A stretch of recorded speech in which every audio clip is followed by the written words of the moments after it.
Antonio Jiménez Torrecilla, santomerano, gaseado en el castillo de Harheim en 1941 a los 45 años de edad. Francisco Andújar Villaescusa, santomerano, asesinado en Gusen tras inyectarle una solución de bencina en el corazón. Tenía 23 años. José Andújar Villaescusa, santomerano, prisionero en Mauthausen durante casi 5 años, murió en Molina de Segura en 1983.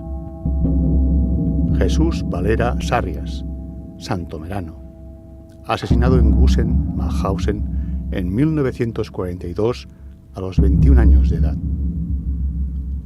Manuel Serrano Jiménez, santomerano, asesinado en Gusen, Mauthausen, en 1942 a los 27 años de edad. José García Campillo, santomerano, asesinado en Gusen, Mauthausen, a los 40 años de edad. Miguel López Peñalver, santomerano, prisionero en Mauthausen durante casi 5 años, exiliado en Francia, donde murió.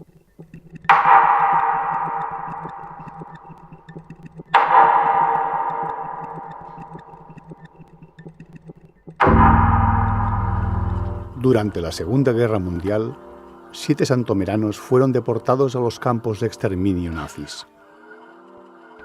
Solo 2 sobrevivieron. Esta es la historia de uno de ellos, que bien podría ser la de todos.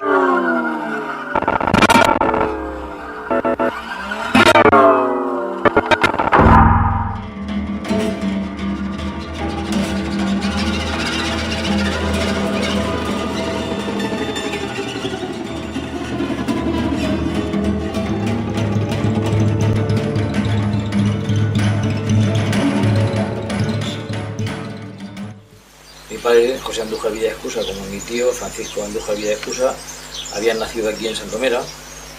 Y bueno, también tengo la terrible experiencia de que un hermano de mi madre, Joaquín Blesa Muñoz, también fue prisionero en un campo, en el campo de concentración de Mauthausen, y después pasó a Gusen, donde falleció también. Que, bueno, en mi caso pues se da la circunstancia de que hay 3 personas que han tenido la terrible experiencia de los campos nazis. Mi padre pues estuvo en la Guerra Civil Española del 36 al 39, y bueno, ya en la batalla del Ebro pues los republicanos españoles tuvieron que replegarse hacia Francia.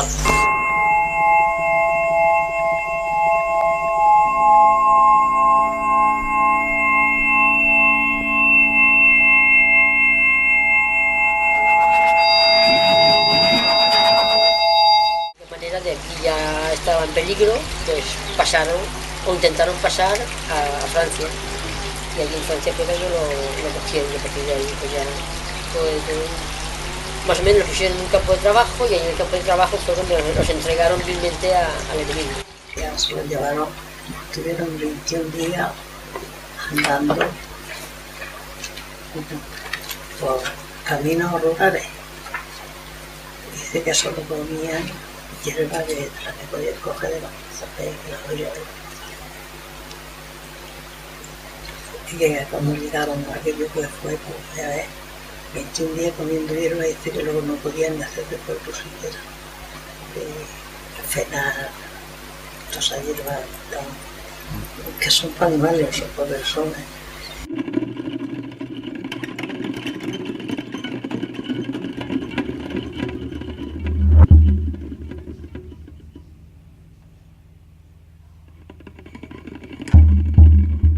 Entonces, al llegar al campo, él aprendió alemán. Al cabo de un cierto tiempo, a él lo utilizaban a veces para hacer las fichas de todos los españoles.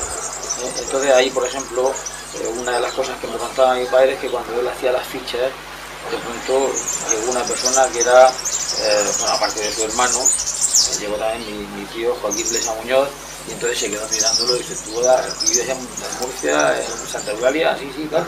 Ah, pues yo conozco a tu hermana, que después él se casó con mi madre, José Blesa Muñoz, así tal. Entonces, bueno, tomaba los datos, y ya digo, y él, allí fundamentalmente pues eso me contaba que estaba en un equipo también de albañiles que se dedicaban a hacer en las casas donde vivían los militares de las SS. Lo que no le gustaban eran los nabos ni todas esas verduras, porque dice que se lo daban. Cuando mi madre ponía el cocido, que es lo típico que se pone, a mí no me pongas esto, bueno, eso es la única pega que siempre nombraba, que eso de la chicoria que le daban allí, el agua sucia de café, y para desayunar un trozo de mortadela y un trozo de nabo y tal, chafado o crudo, o allí para comer, pues la verdad es que era poco. Y eso sí que lo nombraba cuando mi madre lo ponía y a veces le caía un trozo, claro. Siempre pues, había un poquito de dificultad con ese tema, pero bueno, ya más o menos era porque supongo que le recordaba en aquel momento que eso era el pan de cada día durante 5 años. Bueno, que llevaban limpiando con la S de Spanier y llevaban pues el uniforme a rayas. Él me comentaba pues eso, que efectivamente los españoles republicanos que habían estado ahí en el campo de concentración eran bastante solidarios y nunca, por supuesto, ante cualquier episodio que pudiera poner en peligro la vida de un compañero, nunca daban ningún tipo de información que pudiera ocasionar un peligro a un compañero, ¿no? La relación que había allí pues era así, se hizo amigo del cocinero y a veces le pasaba una patata por debajo de no sé, pero se lo calentaba en el micro. Eso sí me lo contó. Se lo hacía en el crematorio, se ponía ahí un poquito y entonces gastaba broma y decía así, porque así aparte de la patata asada, con un poquito de carne. El pobre decía en plan de broma estas cosas. Él era sordo de un oído porque recibió un bofetón de un oído por parte de un soldado de las SS. Porque a mi padre dijo que mi hermano, cuando lo sacaron para matarlo, lo ponían en fila y me daban tú, fuera. Y entonces detrás de que vivió Pepe había uno corpulento. Le cogía a mi Paco, mi hermano Pepe se puso a engancharlo, pero los de atrás lo atornilló de tal manera porque de atrás sabía lo que iban a hacer. Dice los dos no siquiera que quede uno. Entonces sujetó a Pepe y Pepe no pudo hacer nada. Y el Paco se lo había remontado. Entonces él le dijo a mi padre que me habían puesto una inyección al corazón. No sufrió, pero no fue así. Él dice que sí, fue así. Sí, pero eso es lo que dice. Me dijo mi hermano lo mataron a Paco. Estuvimos como alrededor de 5 años. Y entonces supimos 25 palabras. Entonces decía, querido padre, estoy bien. Recibisteis primero otro telegrama, mamá. Que estaban vivos. El primero hablaba en plural, Sí, ¿no? sí. Pues decía, Que estaban vivos. No sé la palabra exacta ahora mismo, pero sí, hablaban como estaban los dos. Pero en el segundo ya no, porque no era carta todos los meses. Solo eran 25. Entonces ya dijo, estoy bien. Entonces decimos, ya hay unos ojos.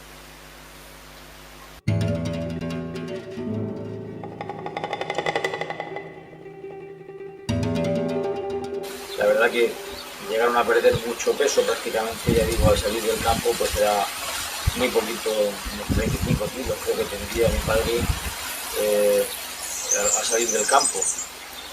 Y bueno, él fue posteriormente ingresado en un hospital y bueno, junto con el resto de los supervivientes, cuando en el año 45 fueron liberados los campos de concentración. De pasar, sabe Dios cuánto, eso porque lo encontró una señora en la calle tirado y resulta que era una doctora. Y lo cogió solo a su casa y dice que lo tuvo una pasada de día solo dándole cucharadas de agua hervida, no sé qué variar o no, pero solo dándole cucharadillas de agua por estaría, o eso, si vino con los bronquios altos que se me metió también debido a eso, que eso no se terminó de curar nunca. Como mal, con un esqueletito. Y esta señora lo puso bien, luego lo colocó a trabajar. Permaneció viviendo en Francia tras la liberación del campo, y allí estuvo trabajando en el tema de la construcción y también en la automoción y en el tema de la Renault, hasta que ya pues posteriormente se permitió regresar a España a todos aquellos republicanos españoles que estaban viviendo en Francia y que decían que no habían tenido delitos de sangre o cargos de responsabilidad constatados, y entonces ya bueno, mi padre volvió a España. ¿Cómo es que volvió a España? O sea, aunque hubiese vuelto para ver a la familia y decirle, ¿cómo no se largó? Porque aquí ya sabía que con Paquito chocolatero no se iba a sacar nada adelante, al contrario, como estuvo reprimido toda su vida.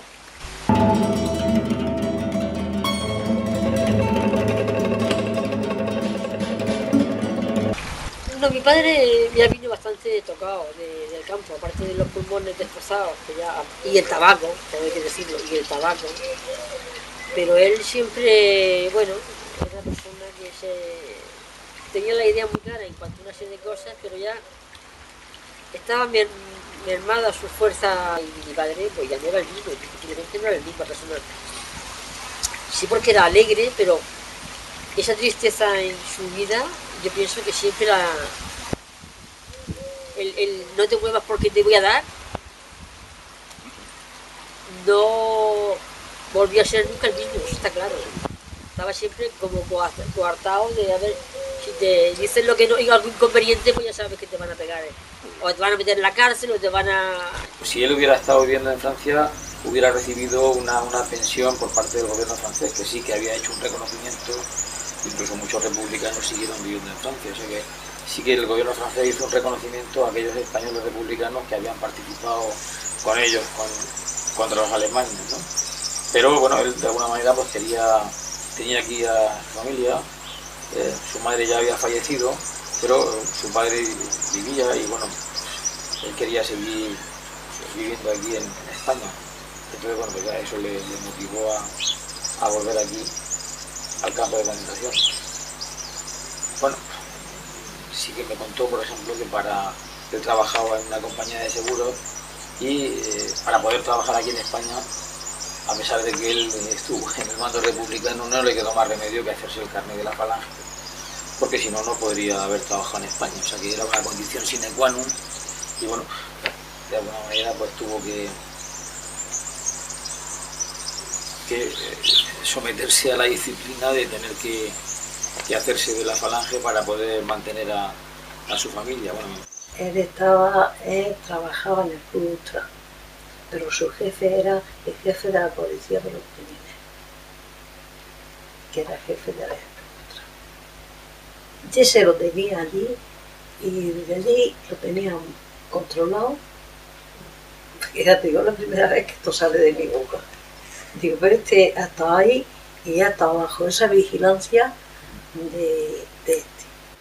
Al venir del campo, cuando se acercó a mi madre y ya pues, le dio a conocer que había conocido a su hermano Joaquín ahí en el campo y que se había enterado que había fallecido, y bueno, y ahí empezó pues, la historia noviazgo suyo, ¿no? Ya se casaron.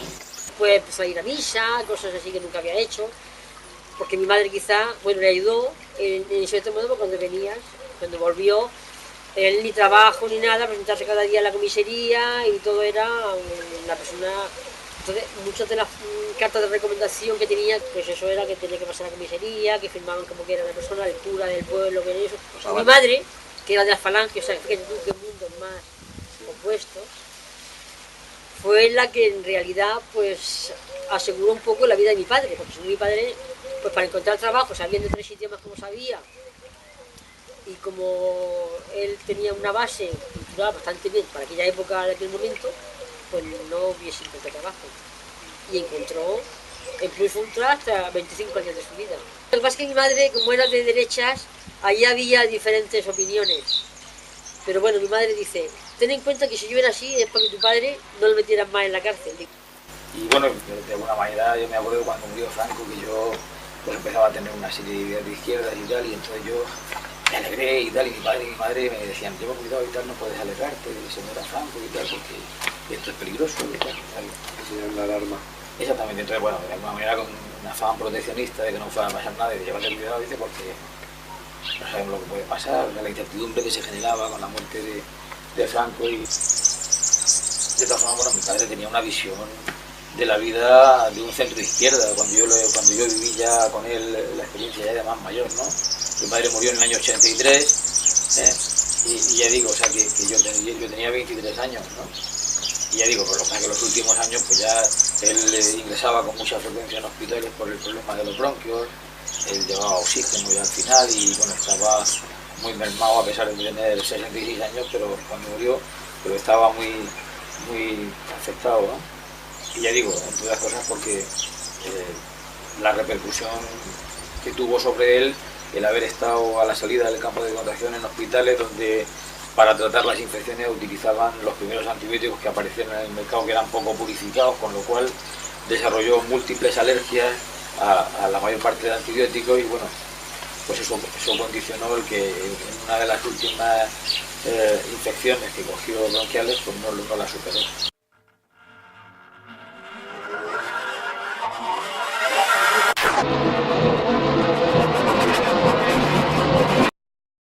Y eso es, siempre continuamente pues te preguntas el por qué, ¿no? El ser humano es capaz de lo mejor y de lo peor y el por qué pasan estas cosas, ¿no?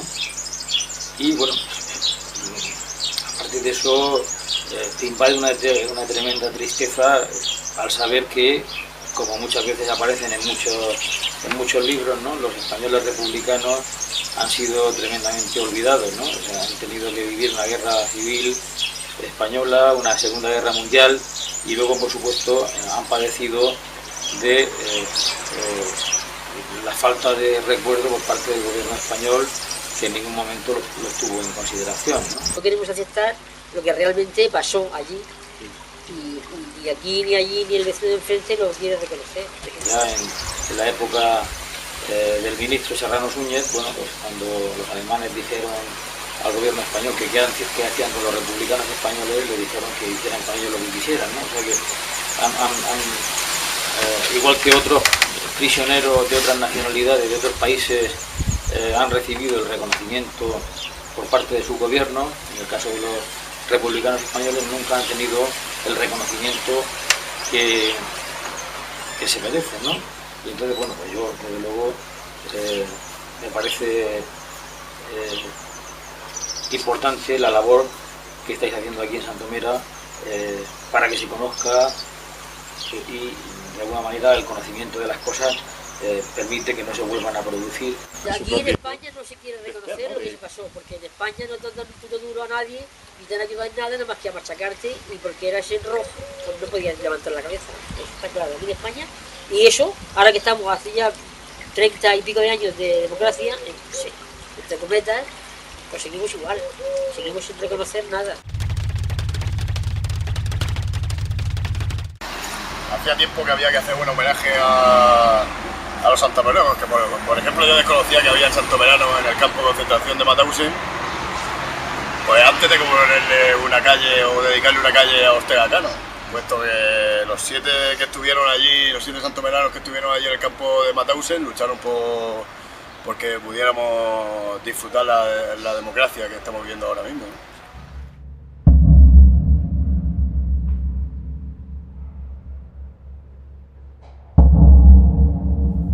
Antonio Jiménez Torrecilla, santomerano, gaseado en el castillo de Harheim en 1941 a los 45 años de edad.